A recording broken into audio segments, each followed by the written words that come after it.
Welcome to the deep dive. Yeah. Okay, today we're digging into a really provocative piece from back in 2011, a blog post called The Good Ol U.S.A. What in the Hell Happened? Yeah, it's quite a title. And the author, Mark A. Wells, he lays out this whole narrative spanning decades. Exactly. His main point is that, starting specifically with Reagan, the U.S., well, deliberately pivoted away from making things, valuing a kind of modest life. Toward just consuming things where the main goal became, getting rich. Yeah, and he argues this was pushed through laws, through distraction.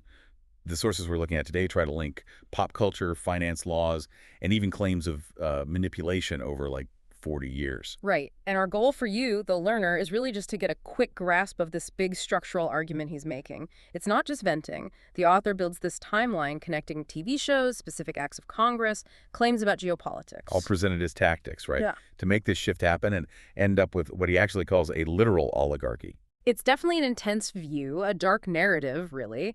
So we need to carefully unpack how he connects all these, well, seemingly separate dots. Okay, let's start where he starts. Phase one, the sort of cultural groundwork. Yeah. The big claim here is that the whole idea of just being a productive, modest part of society got deliberately swapped out. Swapped out for the single goal of being wealthy. Yeah. And he makes this point using TV, which is interesting. It is because it's so relatable, right? He uses how TV programming changed to argue that the goalposts of the American dream were literally moved. Yeah, exactly. Yeah.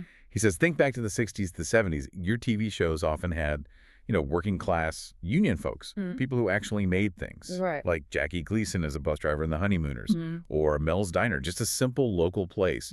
Even family sitcoms back then. Success wasn't about being a billionaire. It was more achievable, modest.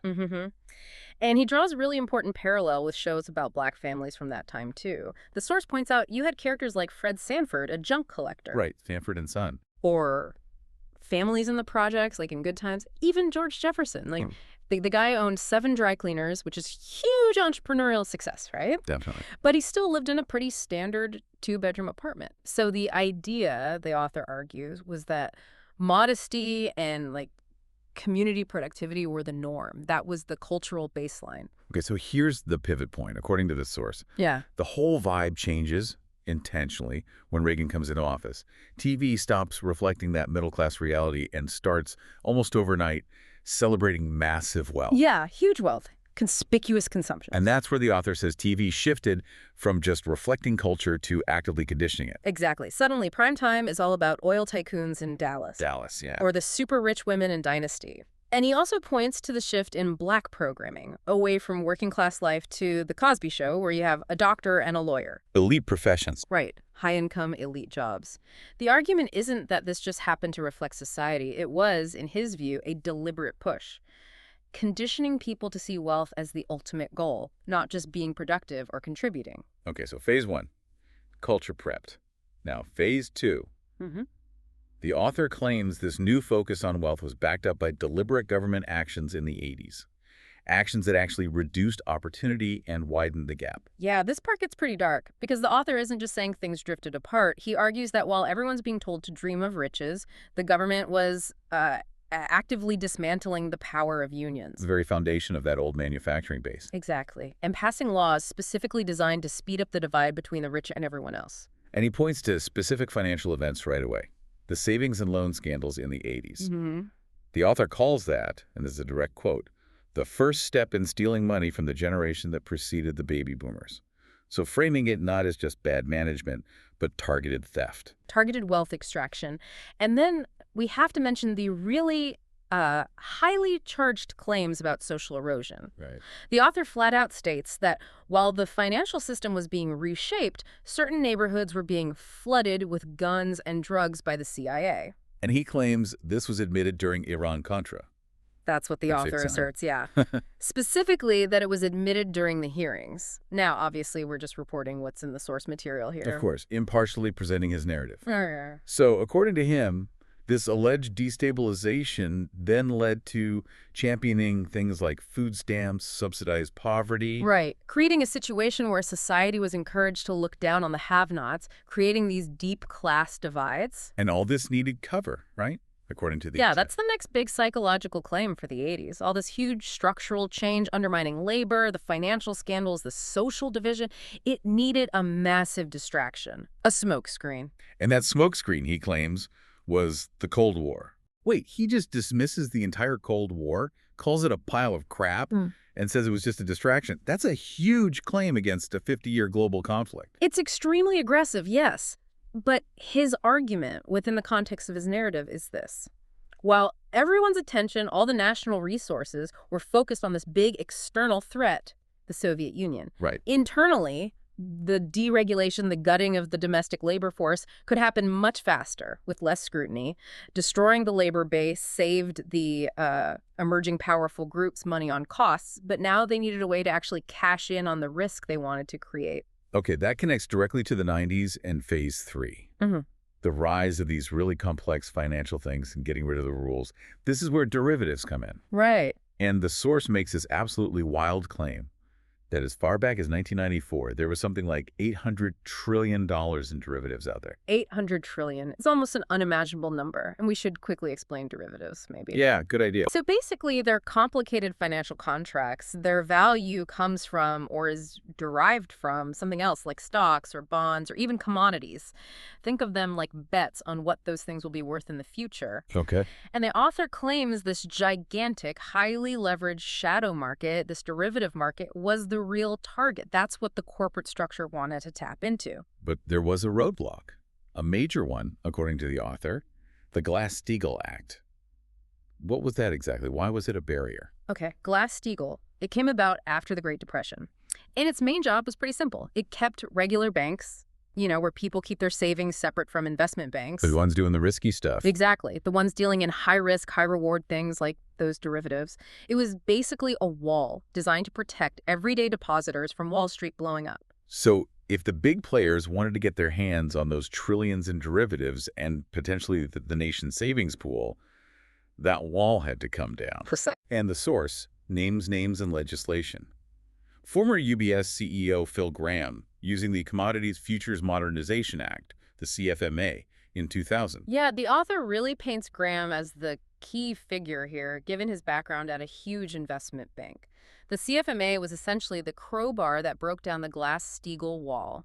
It explicitly deregulated huge parts of the financial markets, especially derivatives. So if the 80s were about taking apart the labor foundation. The 90s were about building the new financial machinery, the derivatives, and the early 2000s were about removing the safety locks. Okay. With Glass-Steagall gone, the author argues the path was clear, green light to accelerate turning the U.S. into a literal oligarchy. But he claims they needed one more big push. Another distraction, something like a Pearl Harbor event, he says, to really capture public attention while more changes happened. And that event, according to this source, was 9/11. Right. The author connects what happened next directly into his narrative of control. After 9/11, you get the Patriot Act passed incredibly quickly. Patriot Act 1. Followed by what the author calls the complete liquidation of the U.S. Treasury. And then the cost of the war that followed. He claims it was paid for off the books. Something like $30 million a day. For almost 10 years, yeah. Longer than Vietnam, he points out. Wow. And this massive financial drain, this huge political shift. The author says it was all conveniently blamed on the housing market. Which he totally dismisses, calls it, and again, this is his phrasing, a pile of monkey mess, a complete fabrication in his view. Okay, so that brings us to the final phase, Phase 4, the psychology of control. Yeah, the theory here is that the public is sort of conditioned to look for safety, for security, from the very entities that, in the author's view, are putting them in danger economically and socially. Conditioned to fear everyone except the government, essentially. It's the argument. And the key mechanism for this control, he says, is engineered distraction. How does that work, according to him? Well, he argues it works because, fundamentally, Americans would rather stay ignorant than focus on these complex, maybe boring financial changes happening underneath. It's easier to get distracted. Right. And he gives examples of how people are distracted, arguing about, trivial stuff online like Facebook group drama. Okay. Or getting heated about social issues like gay rights was one example he used. But crucially, he claims people are deliberately kept bogged down in partisan politics. The back and forth between parties. Which the author calls diseased on both wings. His point is that the fight itself is the distraction. So the idea is if you make the political battle loud enough, emotional enough. Hmm. People pour their energy into that, into these high-emotion, maybe low-stakes fights. Instead of looking at the financial and legal plumbing being ripped out behind the scenes, it's a pretty damning critique of public awareness, really. It really is. Especially because the whole narrative builds this case of external forces, manipulation, legislation. Decades of it. But then, when he finally asks, okay, so who's ultimately to blame for this whole mess? The answer is the big twist. He says. Ourselves. Yeah. After all that, he blames the public. That is quite the conclusion. Despite laying out all these claims about corporate strategy, alleged CIA actions, legislative moves, he ends by saying, the public facilitated it. He uses a favorite quote. We are the facilitators of our own creative evolution. Meaning, in his view, we kind of created the situation because we chose the distraction. We didn't pay attention to the really deep structural stuff. That seems to be his final point. Which leaves us, and leaves you, the listener, with a really fundamental question to chew on, doesn't it? Yeah. If you take this author's narrative seriously, all the claims about structural forces, deliberate deregulation, engineered ignorance, a world where maybe the conditions for distraction were deliberately created, what does it actually mean to agree with his final point, that the individual is still the facilitator? Where does personal responsibility even start if the game itself was rigged, according to this source? Exactly. When does it begin if the very conditions for being informed and engaged were supposedly dismantled? That's definitely something to think about after hearing the arguments in this. Well, this very detailed deep dive. It certainly is. A powerful thought to end on. Thanks for joining us for this exploration of what the author claims happened in the Good Ol U.S.A. What in the hell happened?